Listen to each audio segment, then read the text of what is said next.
All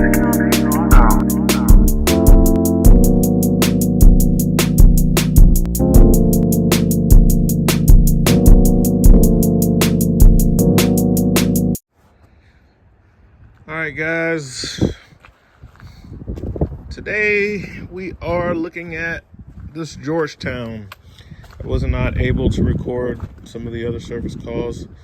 It's not an opportune thing to do at all times, but the last call was a fifth wheel with a rack and pinion slide that was out of time, which is uncommon to see. But this lady came from Texas with that fifth wheel and had it to some shop or dealer up there who did a total hack job on it, you know, and obviously they didn't know a whole lot about those slide systems because they did a lot of jerry rigging on it, welded the cross shaft, which was very, anyway. Right now we're looking at this Georgetown that I can record because it's at my shop, and this one is going to be a issue with the hydraulics. You see that leg is down, and in the back, so the front right and the rear left, these two jacks are drifting. Okay, the other two are fine. And the first thing we're going to do is check the fluid level, because the jacks will go back up. Now, you have to also understand there can be internal leaks called cylinder bypass. So the cylinder can be leaking inside itself from bad seals. And if these two jacks has fluid going past the piston, then that will cause, that will allow that to leak. And it also let hydraulic rooms drift out. You can have it at the valve. It could be at the manifold. It can be in the power distribution unit. It could be at the pump, you know, but somewhere there's a leak. And you could do cylinder bypass test, which we're going to do first. We're going to check the fluid. If the fluid is good, then we're going to do cylinder bypass test. But before we do that, we're going to take a good visual inspection on all of those areas of the system, because you can find out a lot just by looking. So by looking at that guy, it's not wet. There's no leaks. We don't see any leaks at the connection here. Everything's dry, and this one uses transmission fluid, so it will be red, and we don't have any leaks on the foot pad. And the other one is the same way.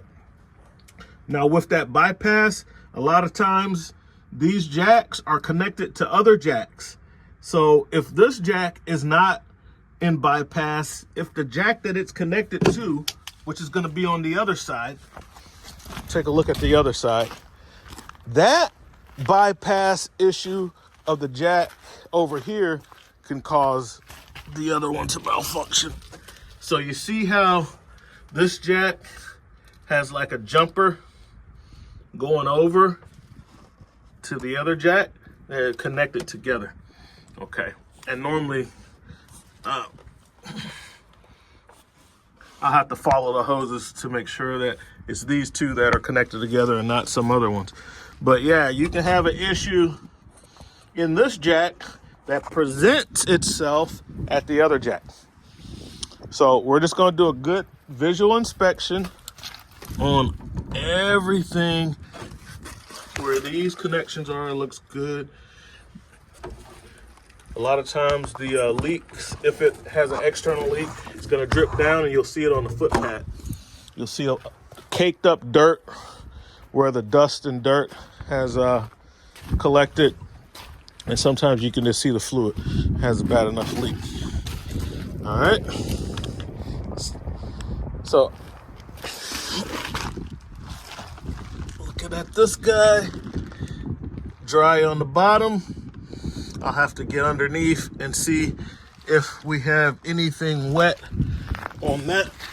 But let me get the keys so I can find a PDU unit. Because so far, the jacks look fine. No leaks at the fittings. The hydraulic fittings are dry, and the foot pads on all 4 jacks are dry. So our power unit is in this compartment, curbside, and fluid level is looking good. Let's bring it out here. You can see it's past the other hash mark near the top, and clean it off and put it back in. And we can kind of look inside. There's a gasket. I'm gonna leave this loose and retract the jack so the air can get out. So you can tell if you have air in the system by, I'm gonna start the system up and retract the jacks. It's nice dark red right now. If it gets like a pink color, looks like a milkshake, that's air. And you have to wait till all of that kind of settles out. When you check the fluid level, I gotta get a rag. You don't screw it in to check the level. Check the level without screwing it in. So let me get a rag, start this up, retract the jacks, make a mental note of the 2 that's down, which is gonna be right front, left rear, and you can't really get an accurate reading unless everything is up, because even being down a little bit, some of the fluid is in the cylinder. So let's get them all up, check the fluid, and see what we got. All right, so we got the engine running, we got the jacks down, and now we're gonna do a retract all jacks. There we go.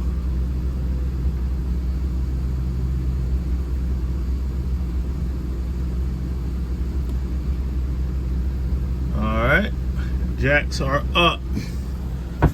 Let's see how long it takes. Start my stopwatch here.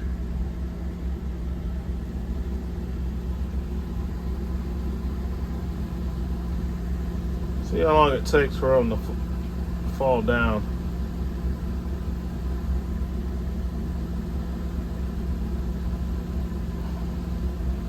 All right, got my stopwatch going. Let's see how long it takes to drift. And while I'm waiting with the stopwatch, let's take a look at here. Now this isn't from leaks. Somebody just went stupid with the battery terminal cleaner and sprayed it over here and got it all over this. And why they have it all on these connections, I don't know, but that's what that is. Let's go grab a rag. Should have one on the tractor. I'll do a separate video on some recent purchases. I got a light bar for this 1025R. Got a tooth bar for the 5065R.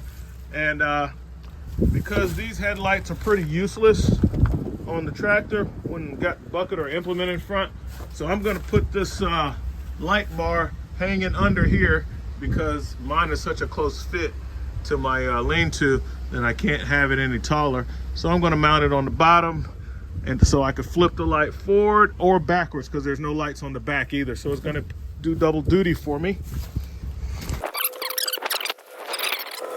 For right now, I wanna clean this off. Take a fluid measurement. I'm not twisting it in, I'm just sitting it in. And where are we at? See, we're good. It's up to so the fluid level is good. Now let's see, because I ran the jacks up, let's see if we got any milkshake going on. Nope, no air bubbles in the fluid, and right now they're still up. So we'll see how long it takes for them to drift down.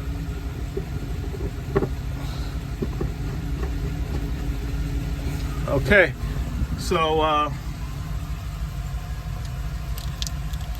don't see any leaks at our connections. Like I said, you got to ignore the guy who put the battery cleaner all over the hydraulics. I'll be cleaning that off. I'll get some brake cleaner and spray all that down so I can actually see leaks, because this is a little misleading. And I'll spray that off of there.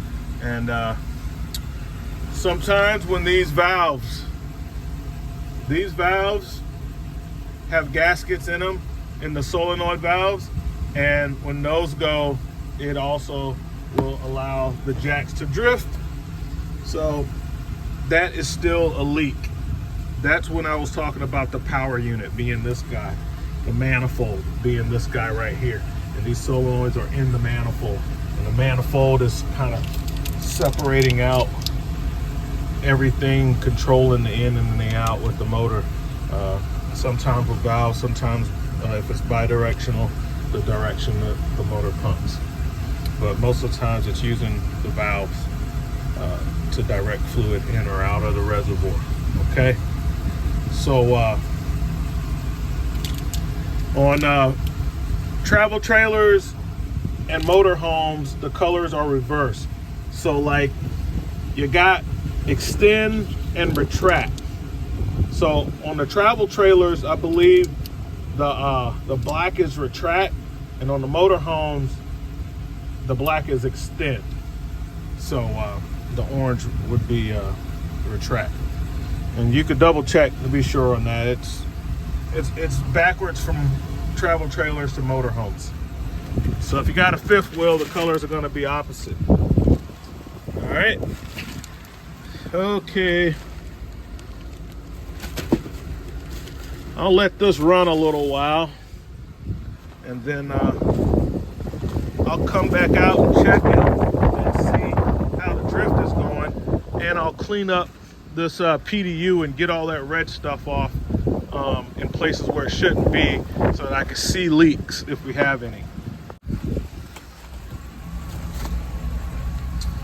All right, guys, so I got this cleaned up, as you can see. Nice. Got the manifold cleaned up, got all the fittings cleaned up, even got a lot of it off of the motor, just using a little brake cleaner. Got that stuff off of the lines and everything. I was trying not to get it off of that, because that's okay to have it there. You know, I can understand why they was trying to get it here and here. Don't really ever have a problem with corrosion on those. That's the stuff that it's using is really for batteries, battery terminals. But you don't want to handicap yourself and go spraying red stuff all over parts that leak red stuff. You know, use the blue. That stuff comes in different colors. Get the blue if you're gonna do that. So the next step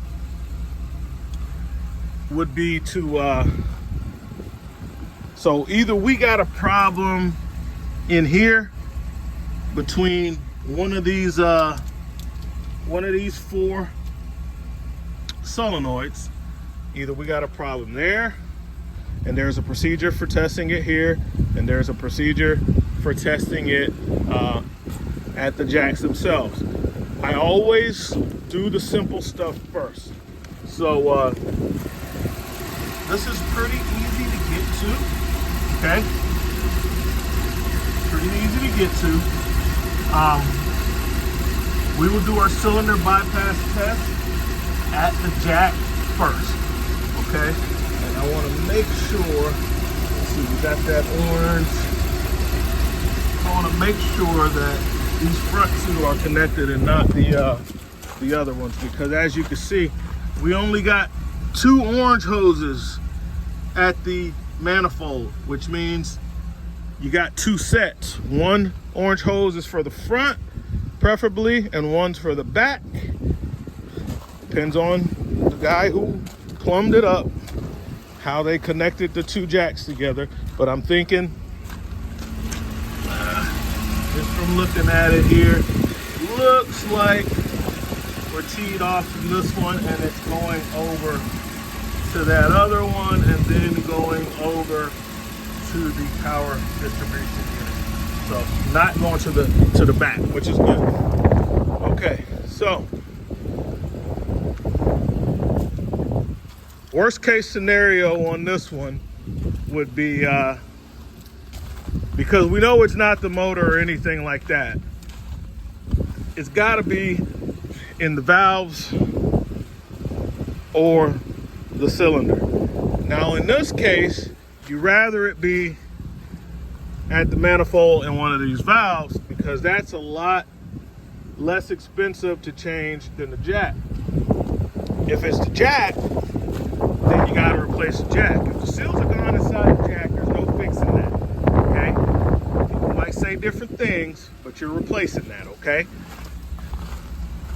If these O-rings are bad or pinched or whatever, you can replace the O-rings, but I replaced the whole valve. I don't take chances. Just replace the part, guys. All right.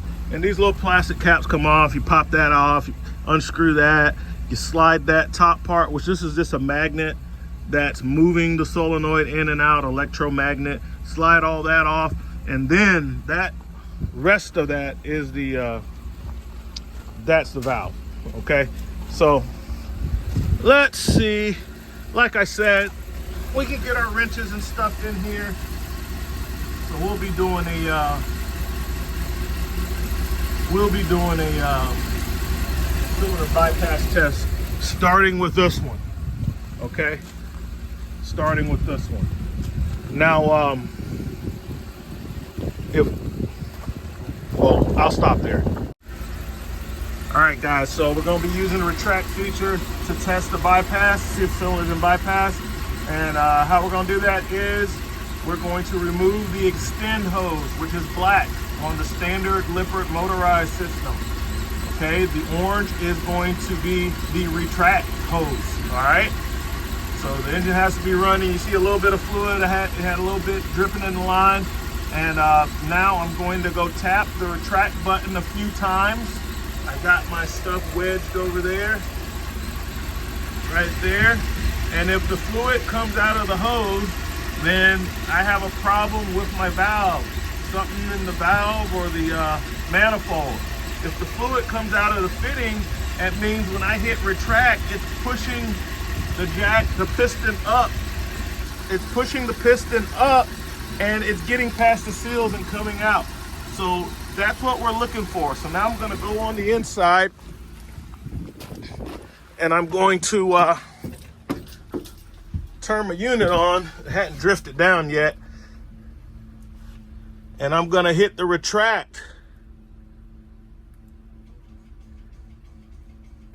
All right, I heard it. All right. So now I'm going to look and see what I have. Do I have a mess? All right, so I don't have anything dripping from my cylinder's not in bypass, because if it was, I would have fluid dripping down. Now, I do have a little bit of fluid now coming down from my hose. It's nice if you got two people to help you do that. I don't have anything on the ground, but I got a little fluid coming from the hose, and I normally would get the customer, but I'm at the shop and doing this by myself, to hit the button while I'm checking this. And if the fluid is coming past here, that means my problem is in the valve. So since I don't have the customer there, I'm just kind of sitting it on top of that zip tie, and I'm gonna hit the button a couple more times and see if I'll stick my glove under here and try to see if a sheet of paper, a paper towel, anything like that will work. I can take my mat that I'm kneeling on, something to see where I could catch if it's dripping or not. All right.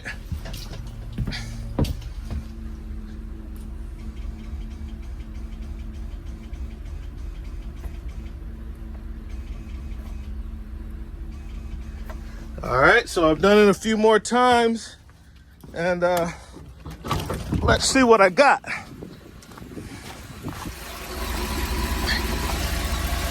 Yeah, it's coming out of the hose. You see it got a little drop there, and I can see more is dripping out. So my problem is going to be on the PDU side. All right. So I can reconnect this guy here, and I'll tighten it up with my 11/16 wrench here. So I see that I have fluid leaking out.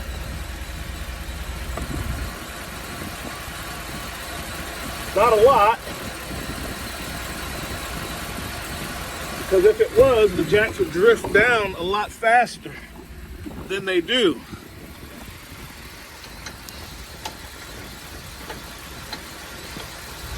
So my issue is going to be in the cartridge valve, which is what we wanted. If we got to have an issue, we want it there. I don't want this too tight. It is a flare. Because it's a lot cheaper to replace a cartridge valve than it is to replace a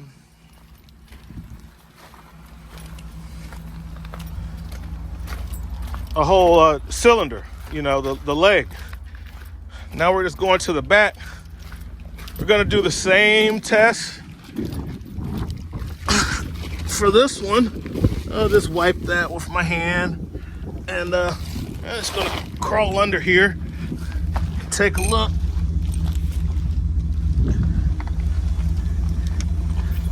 And again, as you can see, we're all dry up here. So we don't have a leak in the hoses. We don't have a leak in the hoses. And they're dirty, but I can tell which one is orange and which one is black. All right, just kind of wipe it off a little bit.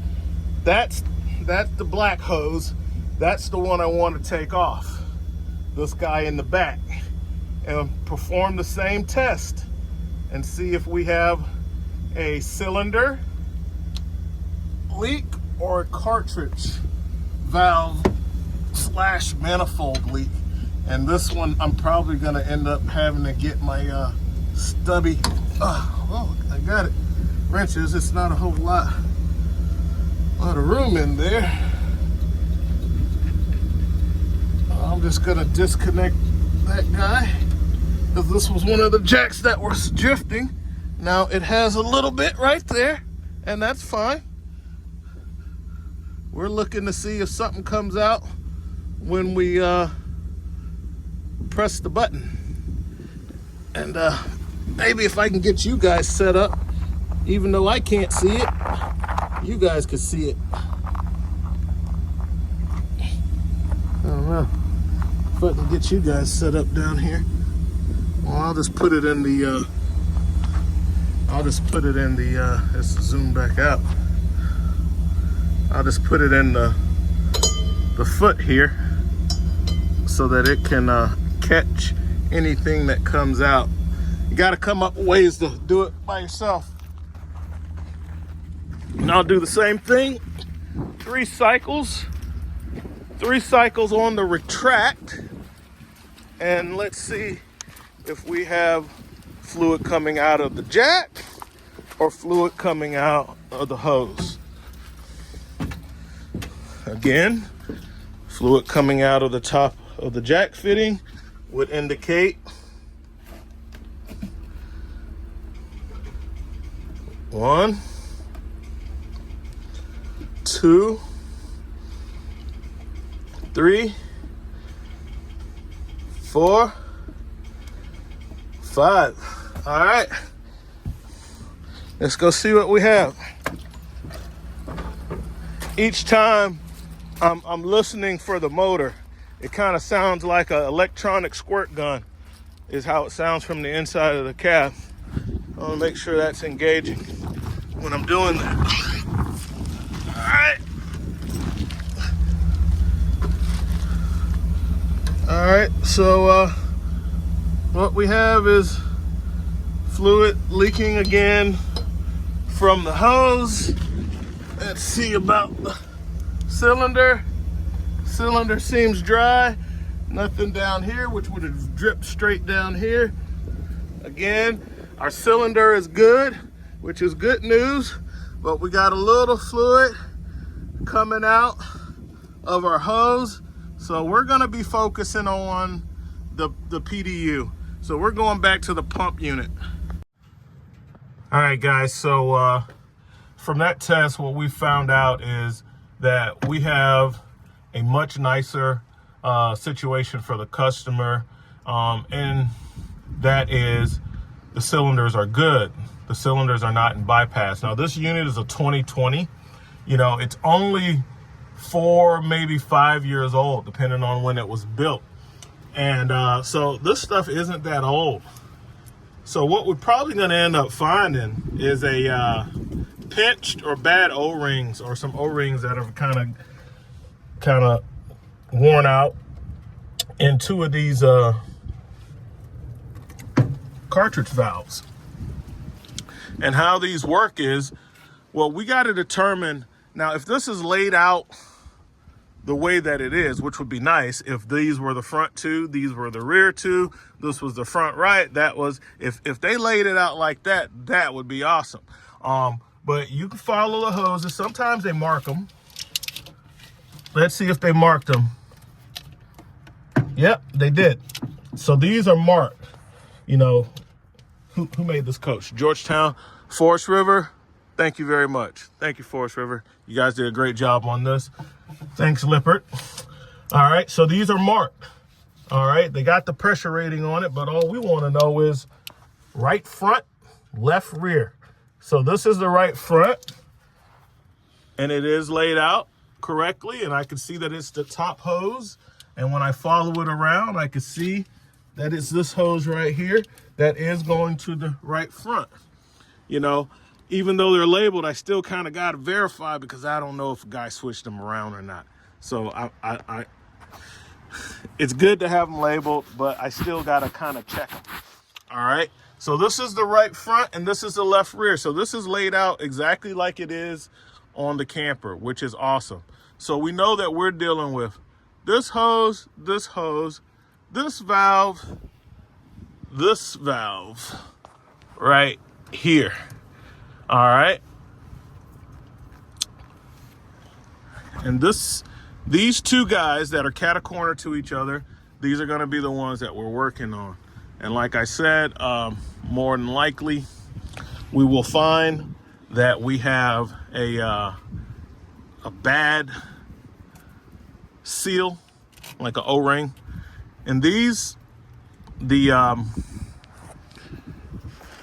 disconnect the plug. This screws off.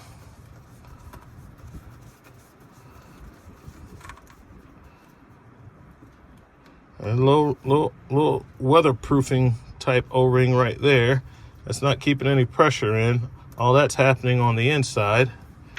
We'll just sit that over by the battery, and then this can come off. This is just the magnetic. This is what opens and closes the valve. That guy. And you see there's another O-ring for the rear. Put that right there, put that right there. And so what we're going to be, let's check for leaks. Because sometimes they will leak from that center, from that Allen key.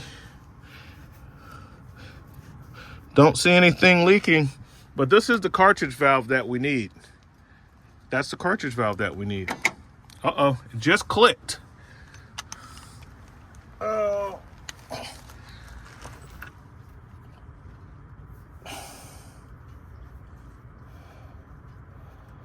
Let's put that back on there. Let's see what's going on with that.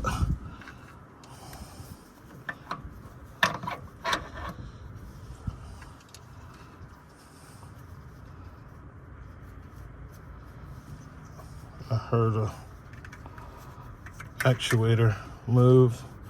The unit is off, and the Get that straight.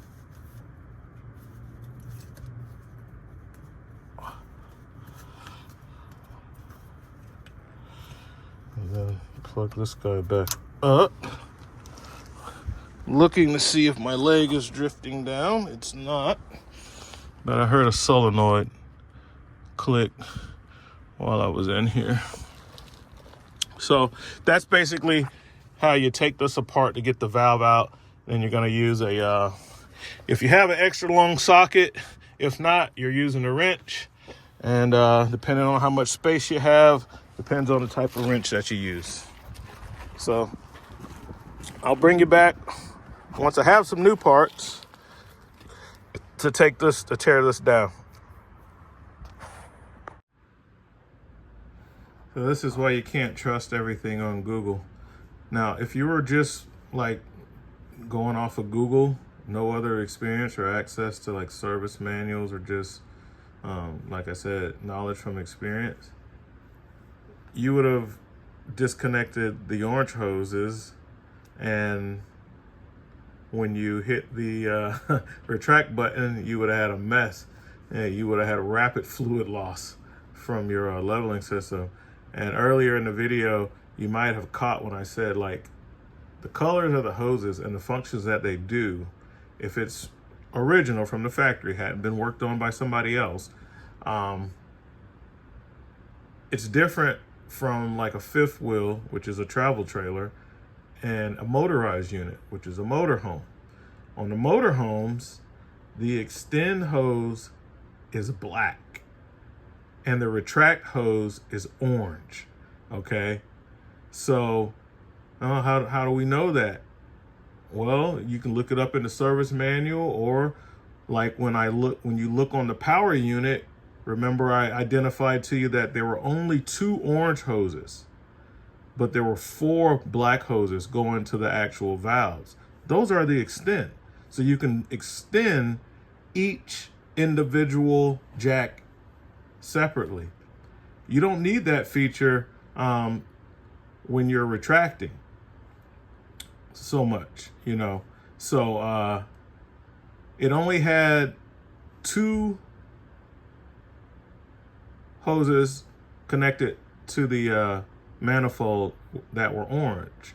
So those are retract. But the color scheme is reversed when you're working on a travel trailer. So when you go to a fifth wheel, well, yeah, the orange hose is the extend and the black hose is the retract.